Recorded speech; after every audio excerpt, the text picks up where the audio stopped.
Olá, sejam muito bem-vindos a mais um VivaCast, o podcast da Fórmula Viva. Eu sou Valéria Vassoler, proprietária da farmácia Fórmula Viva, aqui de Itapira, e sou apaixonada pela saúde das mulheres 40 a mais, 50 a mais, 60 a mais. E hoje nós vamos falar sobre um tema muito importante que mexe muito com a autoestima das mulheres, que seriam as mudanças que ocorrem na pele, nos cabelos das mulheres 40 a mais durante o climatério e a menopausa. E para isso nós vamos receber hoje, com muita honra, a doutora Laís Santana, que é uma dermatologista referência aqui da nossa cidade.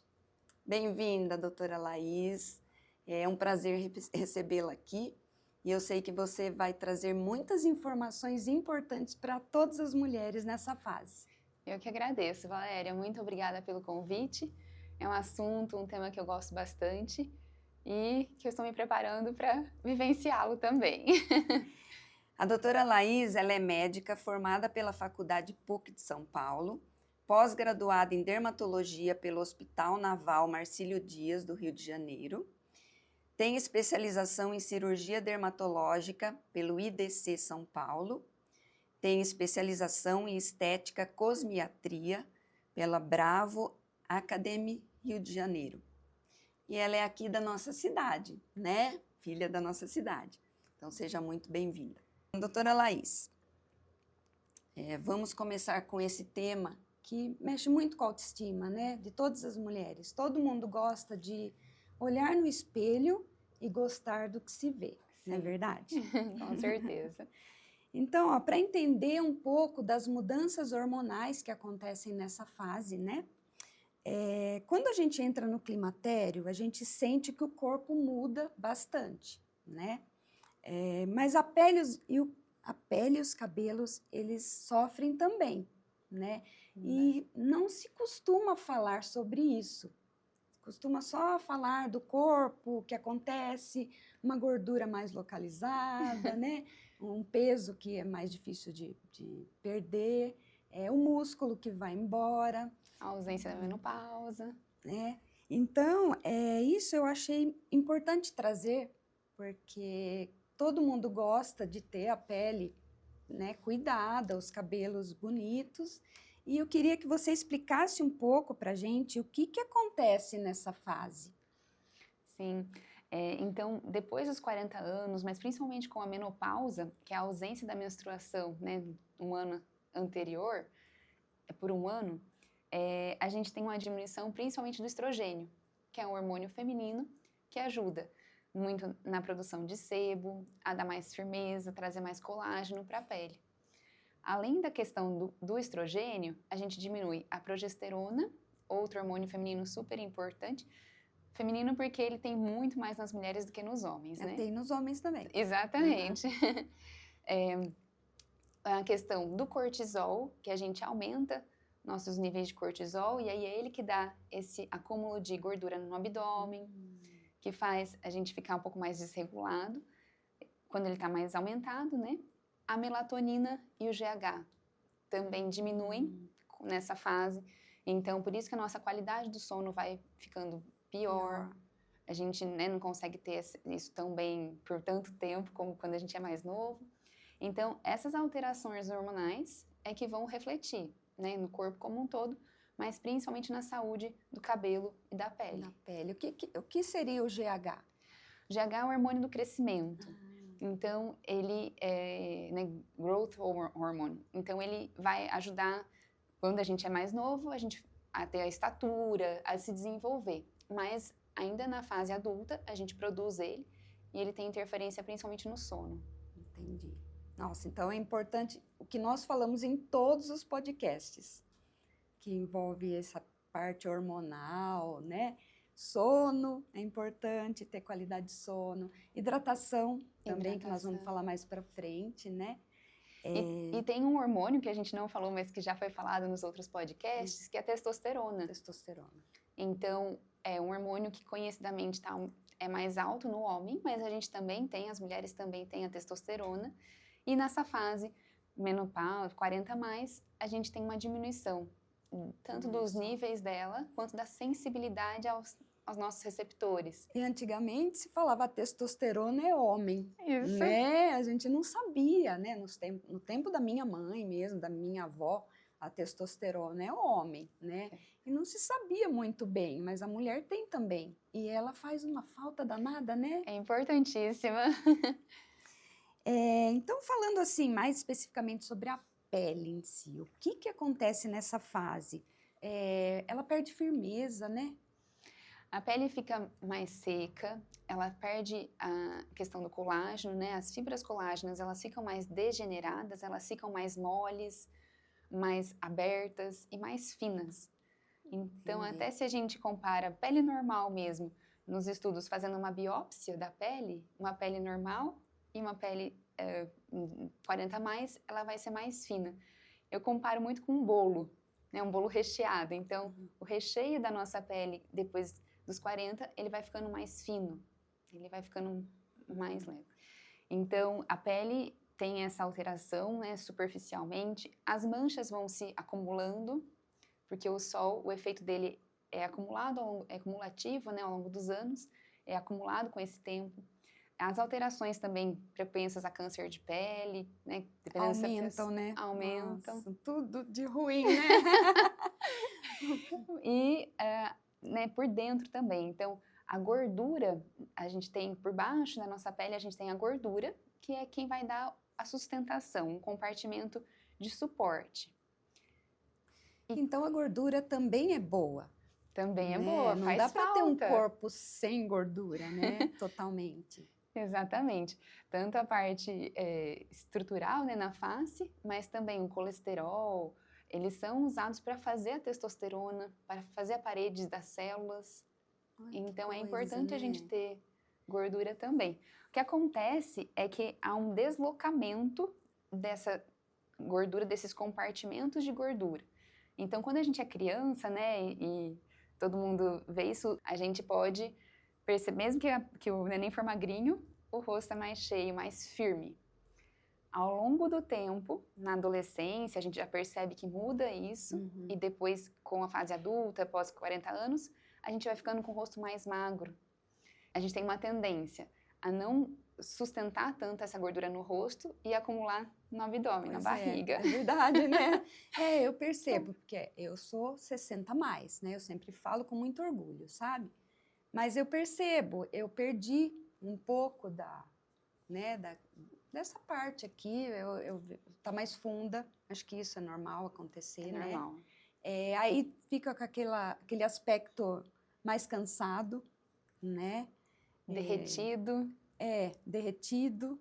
Então, é isso que acontece. É isso que E tem uma gordurinha mesmo que veio aqui para baixo. Isso. Isso acho que é normal, né? Não é a mesma gordura, né, que saiu da sim. face e foi para lá, mas é que a gente tem uma tendência a consumir mais esses pacotinhos de gordura que a gente tem no rosto, mas eles se acumulam em alguns outros lugares. Então, essa região aqui também. Fica parecendo um bulldoguinho, um né? bulldoguinho, ela se acumula Sim. mais. A olheira também, a bolsa embaixo dos olhos, né, palpebral, a gente percebe que ela fica mais para fora. O músculo não é tão firme para segurar lá para dentro e ela acumula um pouco mais ali. Porque também os outros compartimentos de gordura da bochecha, por exemplo, a gente diminui. Então, se o idoso for obeso, se ele for mais cheio, não vai ter tanta essa percepção. Mas uma pessoa de médio porte já vai ter o rosto mais consumido quando mas mais então velho. eu sei porque os antigos falavam que o gordinho era mais saudável.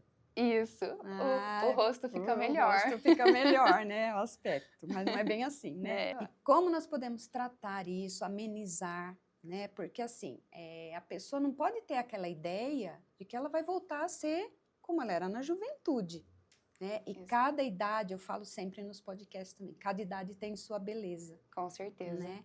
E então, doutora Laís, como que a gente pode amenizar esses sintomas, não sei se eu chamaria assim, esses sinais? Na questão da pele mais superficial, né? Então as manchas, a hidratação, a gente tem que lançar mão dos cremes mesmo. Por mais que algumas pessoas não gostem de passar, depois que começa a passar, vai ver o benefício e vai gostar, Aí tenho cria o certeza. hábito, né? Exatamente. Verdade. Então, a gente tem os ativos, né? A vitamina C, niacinamida, ácido glicólico, os retinoides mesmo. Então, eles são clareadores e a gente pode melhorar esse aspecto, dando um pouco mais de brilho, melhorando a qualidade da pele, até a textura e as manchas. Na questão da hidratação, a gente precisa de umectantes, né? De hidratantes mais potentes. Então, e aí a farmácia de manipulação acho que ajuda muito nisso. Aí eu ia te perguntar, qual que é a sua opinião sobre a farmácia de manipulação? Nesse aspecto dos cremes, né, antissinais, o que você pensa?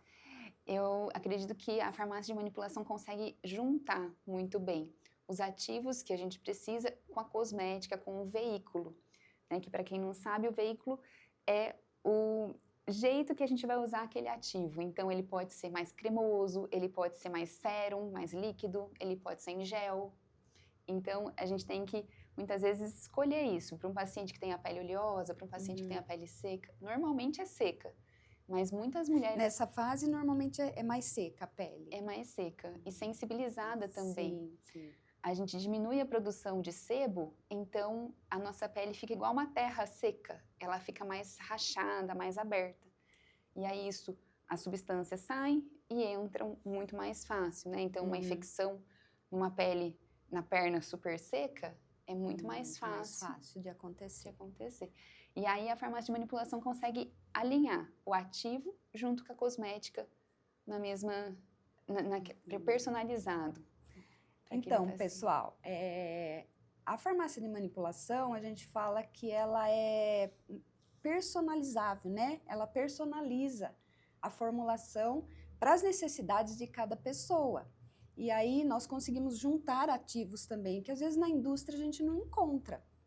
Você precisa de vários ativos, então você não vai usar 5 cremes, às vezes você consegue associar numa formulação só. Eu acho que isso é uma grande vantagem, né, doutora Laís? Um ponto super importante também. E as embalagens é uma coisa que eu acho muito legal da farmácia de manipulação, né? Então, aqueles mini roll, algumas embalagens específicas para quando a gente vai tratar, por exemplo, uma diminuição dos pelos da sobrancelha. Então, a gente pode aplicar só ali naquele lugar. Um creme mais denso para os pés, que os pés ficam muito secos, a gente percebe, né, nessa fase.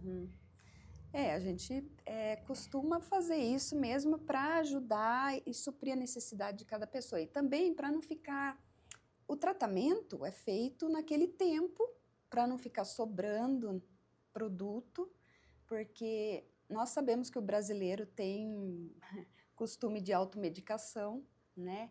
E creme também, começa a usar creme vencido. Então, é bom que seja uma quantidade menor, que usou, acabou, e joga fora, e dá até dó de jogar as embalagens fora, né? Porque elas são bonitas mesmo e são hoje funcionais, bastante funcionais, né? Para isso. É bacana.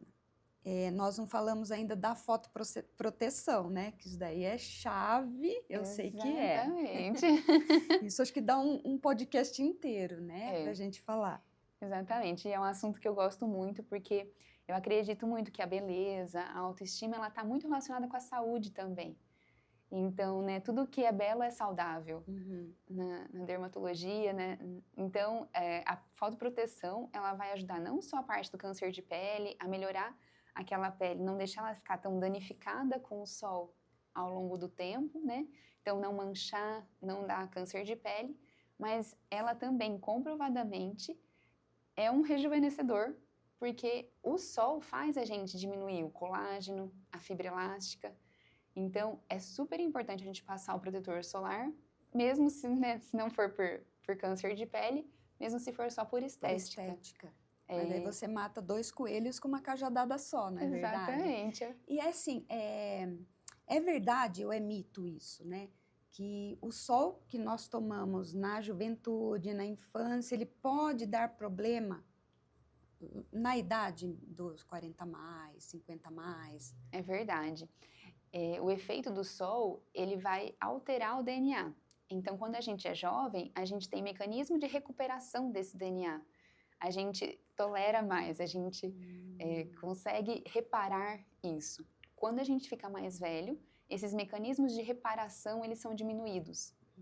Então, a gente, né, tomou 80 anos, 60 anos, 40 anos de sol, ao invés de 5, 10, e a gente está com a nossa defesa, com a nossa reparação menor. Aí é que vem as alterações da pele. Nossa, então é imprescindível usar, e ainda hoje eu encontro pessoas que vêm no meu balcão e falam que não usam nada. Tem muita gente ainda, sabe? Ah, não, principalmente o homem é mais resistente, né? A mulher já se cuida mais, mas mesmo assim tem mulheres que não passam protetores ainda. Fala que não sai de casa, que aí não precisa usar. Precisa usar? Precisa. É o ideal a gente passar, porque nossa face, nosso pescoço, os braços vão ficar expostos ao longo do dia. É claro que a exposição é muito menor do que quando a gente está na praia, piscina, realmente exposto, mas tem que pensar que você vai ficar assim ao longo de 40, 50, 80 anos, 90 anos. Então, por isso, o ideal é a gente passar sempre, todos os dias. Até para ficar em casa, né? Porque tem o problema da luz com manchas. A luz visível, que seria esse componente do brilho, da luminosidade, está presente no sol, nessas luzes artificiais que a gente tem. Então, a luz visível, ela favorece sim as manchas. Ela não dá câncer de pele, mas ela favorece a gente ficar manchado. Então, pensando nessa questão estética, é interessante a gente passar também por isso. Entendi. E vamos falar dos procedimentos também, né? Que hoje eles estão muito em alta, né? Então, estão trazendo muitos benefícios, né? Para as mulheres. E aí você tem uma experiência nisso já. Sim, com certeza. Os procedimentos, acho que igual tudo na medicina, né? Começa devagar, de repente vem um boom, né? Vem uma febre e depois ele fica mais estável no que a gente realmente espera. Então, todos os tratamentos, né? A toxina botulínica, que é o Botox, os preenchimentos que vão reparar, que vão ajudar nessa questão da sustentação das gorduras, o bioestimulador de colágeno, que vai ajudar na pele mole, na densidade da pele, laser, peeling, todo esse arsenal vai ajudar a tratar. Alguns numa camada mais superficial, outras na camada mais profunda da pele, mas a gente pode tratá-los, né, usá-los para tratamento.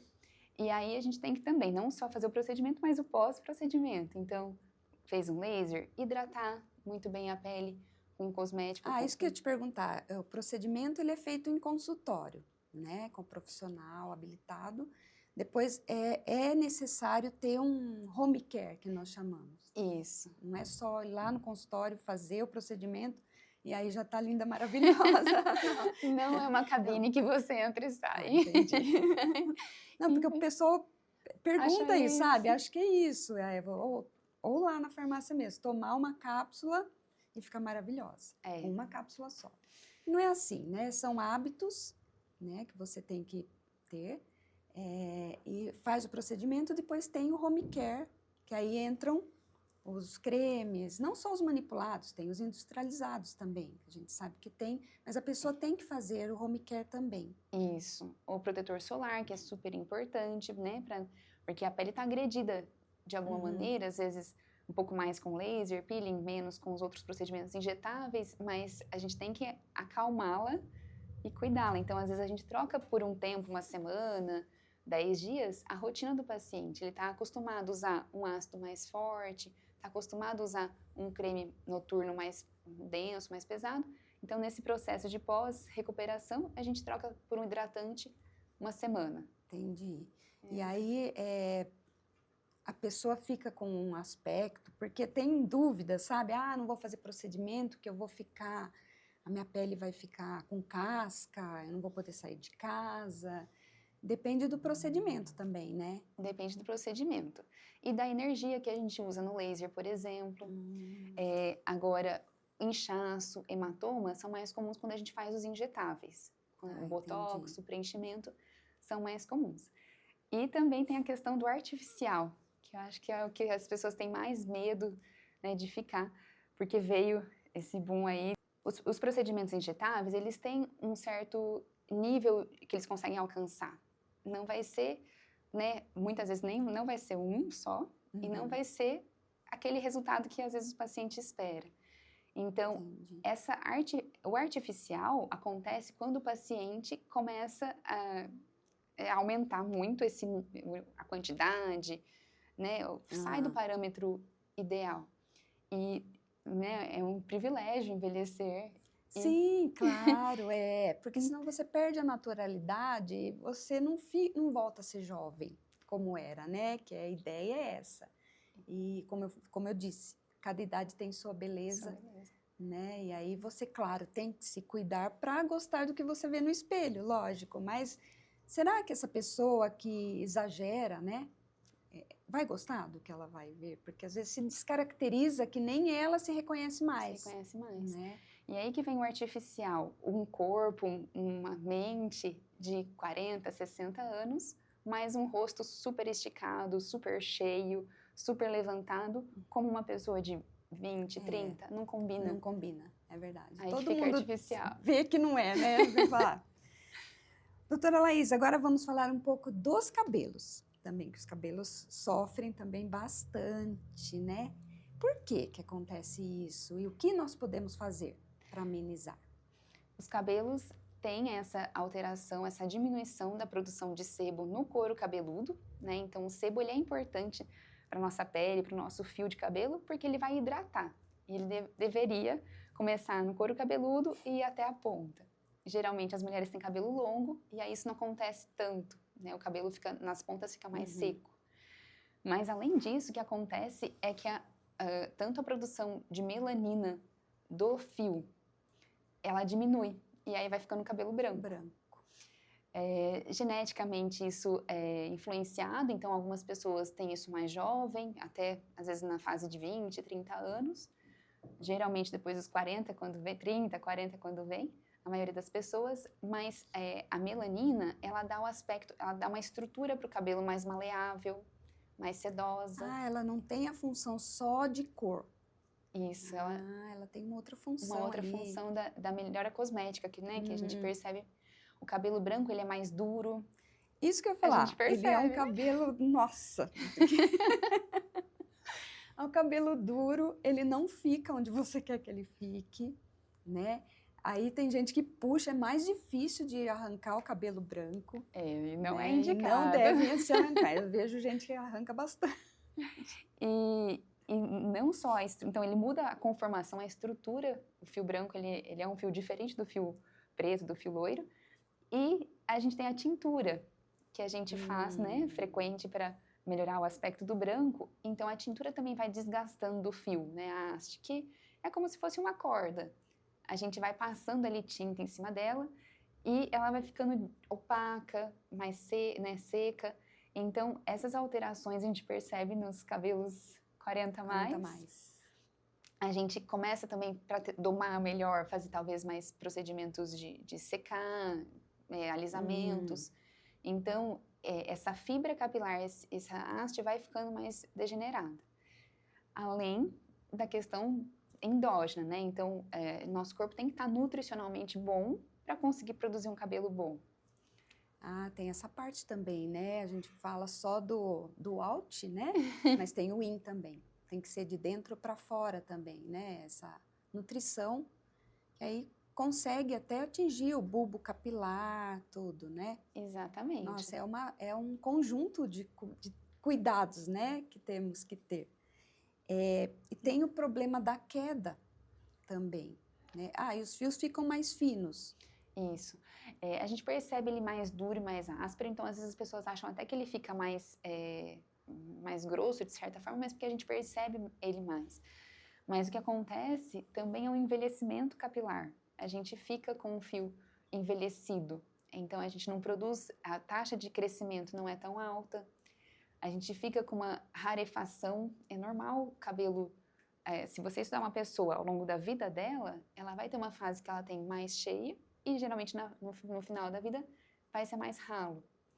Mas também tem a calvície, que aí a gente pode até confundir, às vezes, isso, né? O paciente confunde, e aí a gente consegue examinar com um dermatoscópio, com uma lupa, e aí a gente vê alguns sinais que indicam um ou outro diagnóstico. Mas a calvície, ela é genética? Genética e também influenciada pela testosterona, que não só pelo nível dela, né, mas pela ação dela no receptor do fio. Então, aqui nessa região do topo, a gente tem uma sensibilidade por esse hormônio. E aí ele vai, se for geneticamente né, induzido, ele vai afinando ao longo do tempo. Por isso que às vezes a gente olha, a mulher tem menos cabelo aqui em cima. Isso.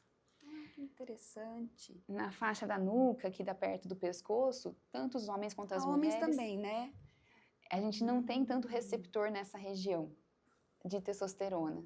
Então, por isso que o transplante, né, a gente pega fios daqui para pôr em cima, e mesmo que o paciente seja geralmente um homem super calvo, super cabeça lisinha, aqui tem aquela faixinha de cabelo. Sim. Nessa região, a gente não tem esses receptores. Então, esse envelhecimento capilar, essa queda, também pode ser por uma questão da alopecia androgenética, da calvície. Entendi. Ah, então tem o fator genético também. Também. Né? Emagrecimento também abrupto, né? Também. Pode causar. E aí as canetas emagrecedoras, as canetas... Estão muito em moda hoje, né, gente? E nem emagrecedoras são, né? Exata. Vieram para aquela questão, né? Vieram para um tratamento, para uma ajuda na medicina numa área, e aí é usada, às vezes, né, para outras questões. Assim como a estética, a gente vê isso.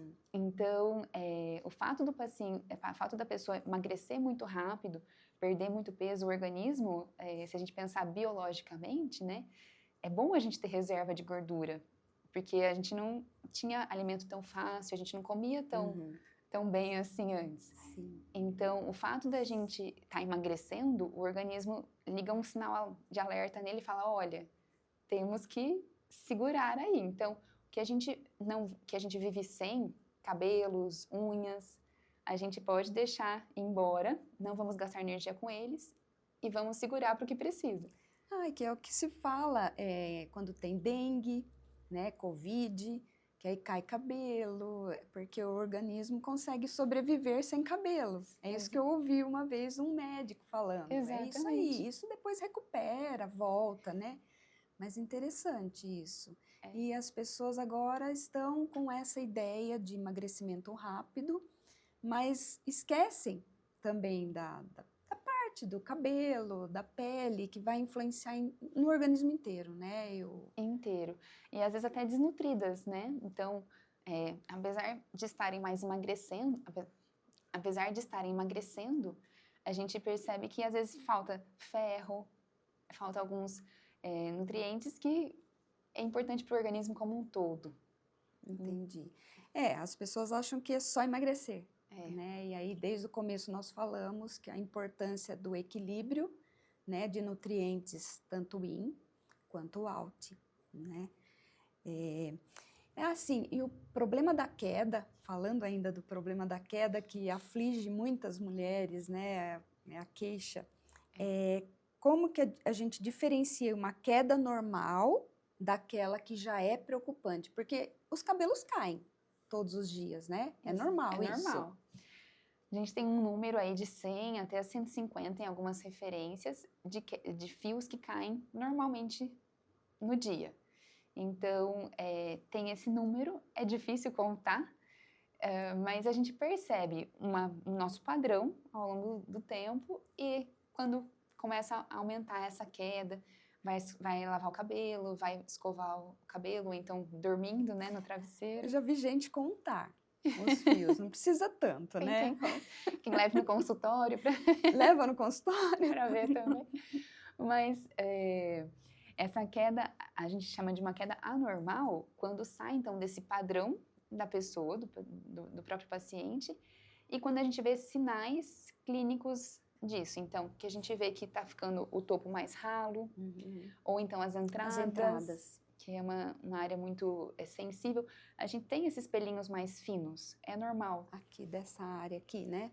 Exatamente, eles são mais finos, eles ficam brancos mais rápidos e aí eles caem também mais rápido. Então, quando a gravidez também é a mulher de repente fica bem mais pelada aqui, né, bem mais ralo, e depois ela fica cheia, parecendo até uma franjinha. Algumas mulheres dá para ver isso. Então, quando a gente percebe a olho nu, né, essa rarefação é um sinal de procurar ajuda, procurar examinar para a gente ver.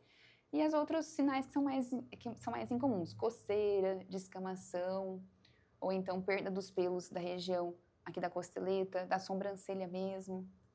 Tem outras patologias também que aí o dermatologista tem que intervir, né? Que seria as seborreias, alopecia areata, que geralmente cai em rodelas. Tem uma que está super em alta, e aí é bem característica de 40 a mais, que é a alopecia frontal fibrosante. Em alta porque é uma doença relativamente nova, a gente conhece ela há uns 30, 40 anos. O que seria isso? Alopecia, é um nome esse nome grande, né? Alopecia, então, uma queda de cabelo frontal, porque ela acontece geralmente aqui, pode até acontecer na nuca também, mas geralmente é aqui. Fibrosante, porque o cabelo vai fibrosando, ele vai ficando uma fibrose. Então, uma vez que o pelo caiu, ele não volta a nascer. A gente consegue recuperar muito pouco do paciente que já está evoluído nessa questão. Compromete o bulbo ali do cabelo? Isso, ele vai ficando uma fibrose, ele não nasce mais. E geralmente pega a costeleta e o paciente percebe que a testa aumenta. Ah, sim. Mas o que acontece é que ele vai ficando mais para trás. Então aí a gente percebe que o tamanho da testa aumentou. Mas é uma doença adquirida ou... Tem um fundo imunológico e até algumas pessoas relacionam com genética. Aventou-se a possibilidade de cosméticos, então quem usava mais cosméticos seria um dos fatores, mas hoje em dia muitas mulheres usam cosméticos, então essa ideia veio... Tá mais isso. Mas também é mais comum em pacientes morenas, negras e pós-menopausa. Tem esse... Olha, também eu não conhecia esse dado. É mais nova, mas tem sim casos de homens que têm, e da coceira geralmente, e uma descamação em volta do pelo. Então parece que tem uma caspinha, mas em volta do pelo. Interessante, doutora Laís.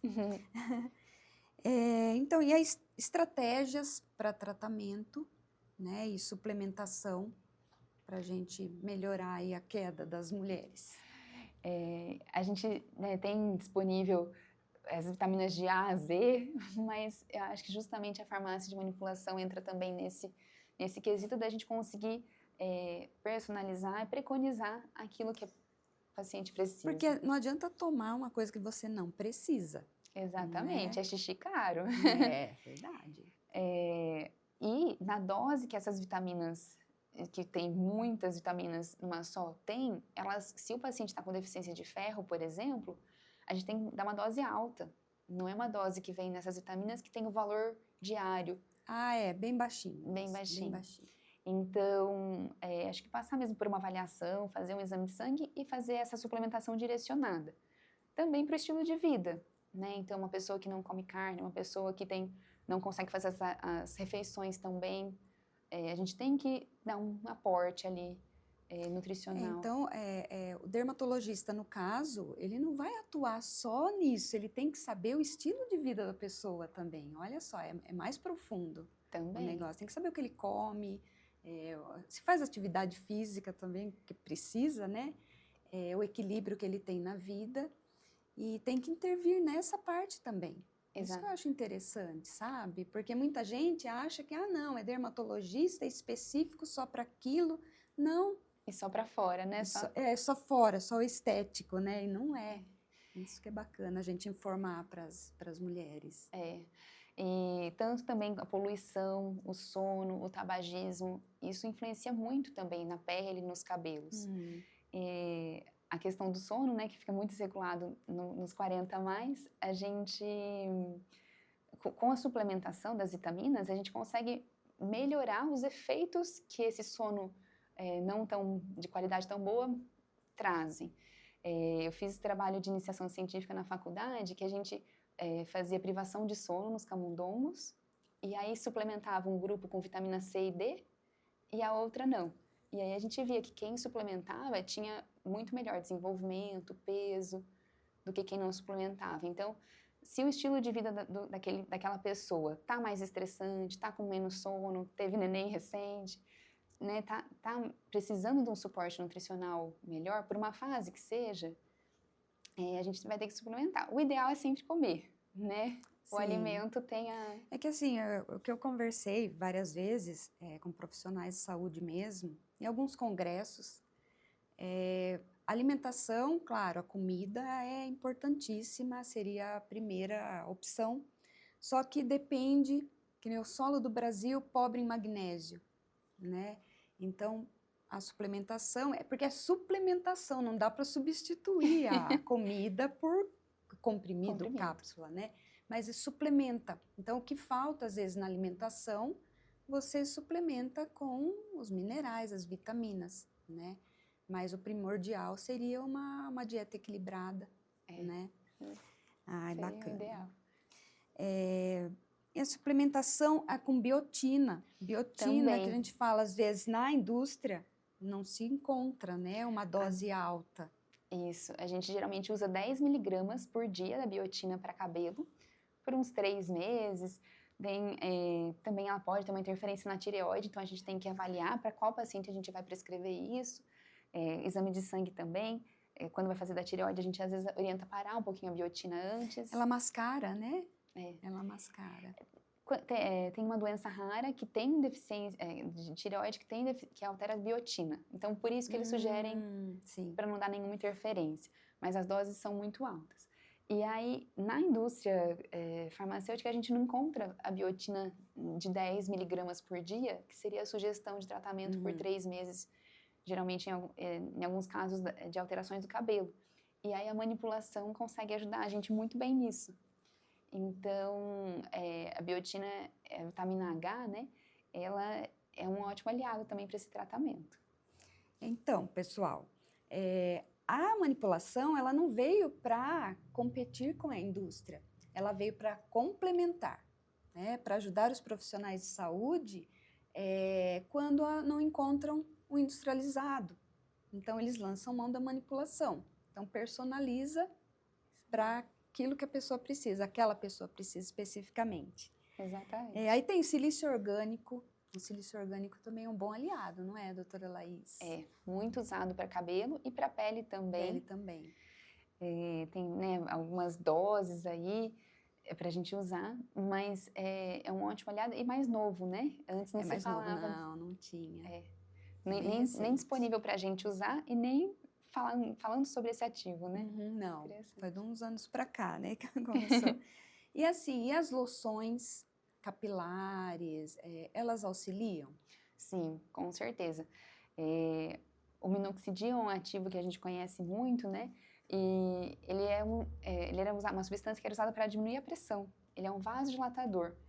Então, por isso que também para a gente manipular, para a gente tomar oral, uma dose super baixa que a gente usa, né? Mas ele foi estudado inicialmente para pressão alta, na dose de 10 a 20 miligramas por dia. E aí hoje a gente usa geralmente 5 para baixo, para aumentar a vascularização do couro cabeludo e nutrir melhor os cabelos. E dessa forma é que ele vai influenciar no crescimento, aumentar.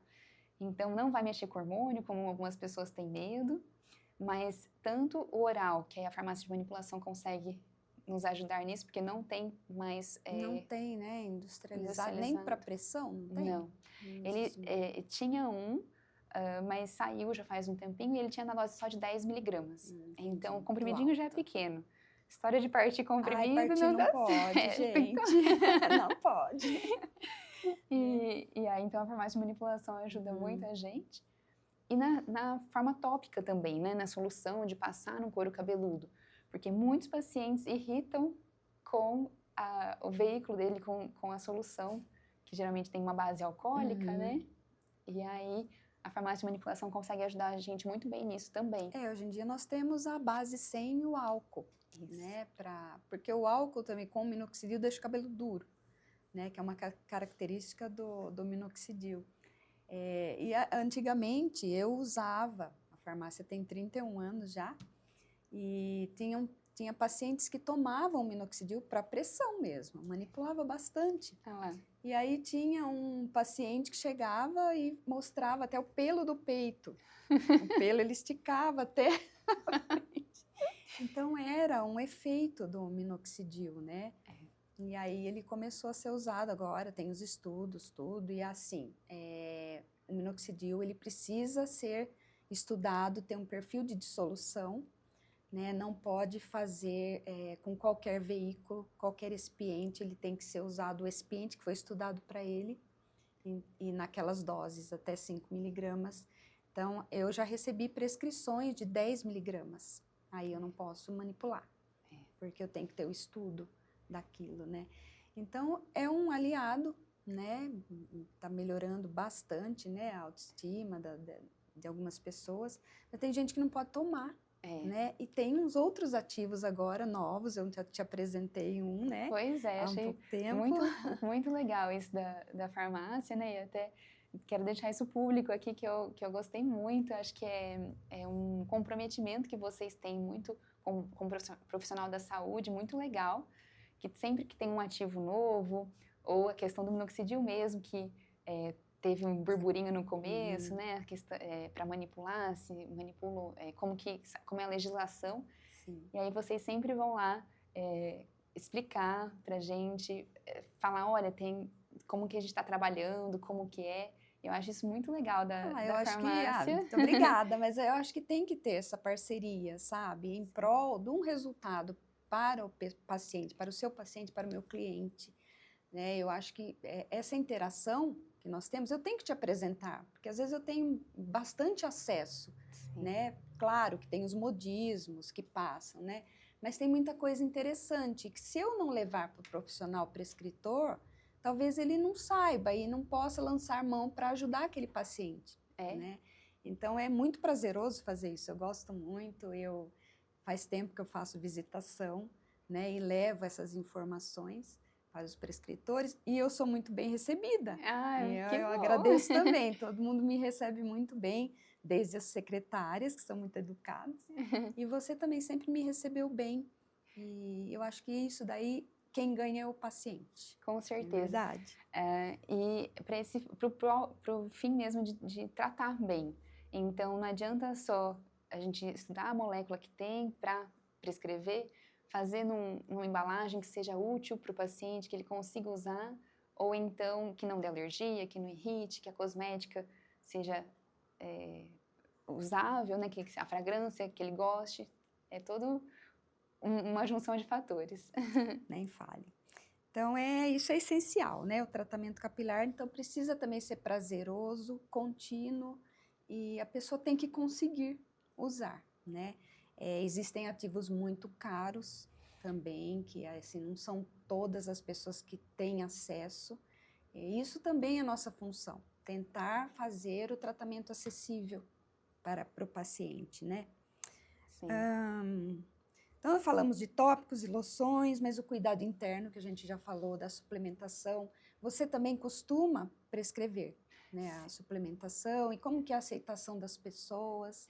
Sim, geralmente é boa, né? Eu solicito os exames, vejo de acordo com os resultados e geralmente os pacientes conseguem usar bem sim. A questão é que, às vezes, numa idade de 40 a mais, já usam outros medicamentos, então fica um número de comprimidos, às vezes, muito grande, aí a gente tem que manejar isso. Sim, é verdade, porque depende, né?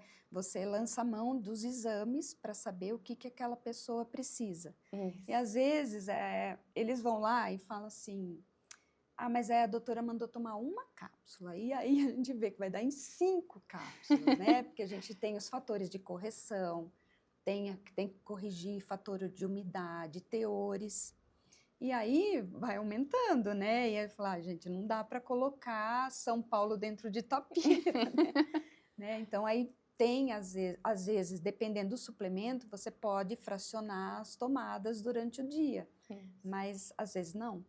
Então isso é uma coisa que é complicada de explicar para o leigo, né? Às vezes o leigo não entende, o cliente não entende, né? É. Mas com jeitinho a gente consegue fazer ele. Doutora Laís, agora vamos mitos e verdades, tá? Queda de cabelo na menopausa não tem solução. Mito, não, a gente consegue melhorar sim. É claro que vai ter, né, a gente vai ter que fazer um diagnóstico exatamente por que está caindo o cabelo. Será que é só um envelhecimento capilar? Será que são essas outras doenças que a gente comentou? Mas tem solução sim, tem tratamento. O estresse faz cair cabelo? Sim, Também, as né? alterações hormonais, quando entra a menopausa também, pode favorecer esse flúvio, essa queda abrupta, mas depois volta. Então tem solução, né, gente? Quem tem cabelo oleoso não precisa hidratar o couro cabeludo, ou o cabelo, no caso, né? Não, mito. Tanto para cabelo quanto para pele a gente tem isso, né? Então a pele oleosa e o couro cabeludo oleoso, ele precisa ser hidratado. O couro cabeludo, ele vai secretar e vai ficar mais na raiz. Mas as pontas, principalmente se forem longas, vai precisar de uma hidratação. Porque não chega, né? Não tem como, né? O óleo não chega até lá. E a pele também, a gente precisa hidratar a pele oleosa também. Só que aí são os ativos mais leves, né? Sérum, gel. Sim. Suplementos de beleza, suplementação de beleza, funcionam de verdade? Funcionam para quem está precisando daquele ativo. É aquilo que nós falamos, né? Não vai tomar uma coisa que você não precisa, o xixi fica caro mesmo, né? Não vai ajudar tanto. É verdade. E cabelos brancos caem mais? A gente percebe mais o cabelo branco, porque os fios brancos, ainda mais quando tem as alterações, os pelos pretos ali no meio, a gente percebe eles mais. Mas caírem mais, não. A gente tem ele mais duro, tem uma alteração na estrutura, como a gente falou, mas ele vai cair só se você tiver alguma coisa favorecendo a queda. Não por ele estar até branco. quando vai arrancar, é difícil de arrancar. Exatamente, né? É mais dói. difícil e dói bastante. Doutora Laís, eu queria agora que você deixasse uma mensagem inspiradora para essas mulheres, né? Que você trouxe um olhar diferente, deu uma informação para essas mulheres que não têm, que acham que a menopausa é o fim de tudo, e não é um novo recomeço, e que a mulher tem que se sentir bonita, né? Porque ela está vivendo mais, né? A qualidade de vida está melhorando, as mulheres estão vivendo mais. Eu queria que você deixasse uma mensagem para elas. Com certeza. Envelhecer é um privilégio, né? A gente não... eu acho que é muito bom a gente viver cada fase da vida com os seus ônus, os seus bônus, mas é um privilégio, de fato. Eu acredito em envelhecer porque a gente vai ganhando sabedoria. A gente falou de várias alterações aqui que acontecem, mas a sabedoria a gente só consegue com a idade mesmo, com a vivência. Sim, né? E ninguém quer morrer jovem, né? Então, acho que bom que, se você está nessa fase, que bom, porque você está tendo essa oportunidade de vivenciar esse tempo. E a menopausa é o fim de um ciclo, mas é o começo do outro, né? Então, o nosso corpo muda, porque ele tem que mudar mesmo, e aí quando ele não muda, o que a gente tenta fazer ele não mudar, aí que fica artificial, aí que acontecem as alterações que não são legais para a saúde, mas que eu acho que a dermatologia, a farmácia de manipulação, todos estamos aqui para ajudá-los, né? Sim, nessa com fase. certeza, com certeza. Da melhor maneira, para vivenciar isso da melhor maneira possível. Para passar com mais leveza, né? Eu aprendi, porque eu sou uma mulher 40 a mais, né? 50, 60 a mais, na verdade. E, como eu disse, eu tenho muito orgulho, né? Do que eu conquistei até aqui, da sabedoria que eu adquiri, né? Das rugas, né? Que a gente tem no rosto, porque cada ruga é uma história, né? Quando você começa a encarar assim, fica mais leve, né? E que eu sou bonita com essa idade, né? Eu não preciso parecer novinha como eu já fui, aquela era outra fase, né? E assim, o que a gente puder fazer para ajudar as outras mulheres também a se sentirem assim, eu acho que é o nosso propósito, né? Com certeza. As rugas, as cicatrizes, as manchas, elas foram aconteceram, tem uma história ali por trás. Elas aconteceram, não foi do dia para a noite. Não foi. Então, e acho também que a nossa cultura, né? A gente, o ocidental valoriza muito o novo, mas o idoso, o velho, o mais antigo, ele tem um valor muito importante também. Então, sim, para a sociedade em si, né? Mas que bom. Olha, eu queria te agradecer. Foi muito rico, né, esse nosso podcast. Eu acho que nós conseguimos atingir nosso objetivo, que é levar informação. Quanto mais informação de saúde nós levarmos, né, mais as pessoas vão ficar informadas e terem saúde, gostarem do que olham e veem no espelho, né? E conseguem viver melhor, né? Viver melhor, com leveza, né? Eu gosto dessa palavra, viver com leveza. Com certeza. E obrigada pela sua disposição, né? De trazer toda a sua sabedoria aqui. E para você que nos ouviu, que assistiu esse podcast, envie para suas amigas, para suas conhecidas que também precisam ouvir isso.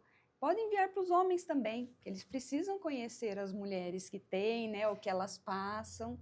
E sigam a farmácia Fórmula Viva nas redes sociais. Sigam a doutora Laís para terem mais informações, né? Qual que é o seu endereço, doutora Laís? O Instagram é @doutoralaiz.dermato e o site também, doutoralaizdermato.com.br. Eu que agradeço a oportunidade, o convite. Muito obrigada, Valéria. Muito prazeroso. Sempre muito bom estar com você. Obrigada. Eu queria agradecer também a Mínima Produtora, que sempre está aberta aqui, né, com o seu pessoal muito top, para que esse podcast aconteça.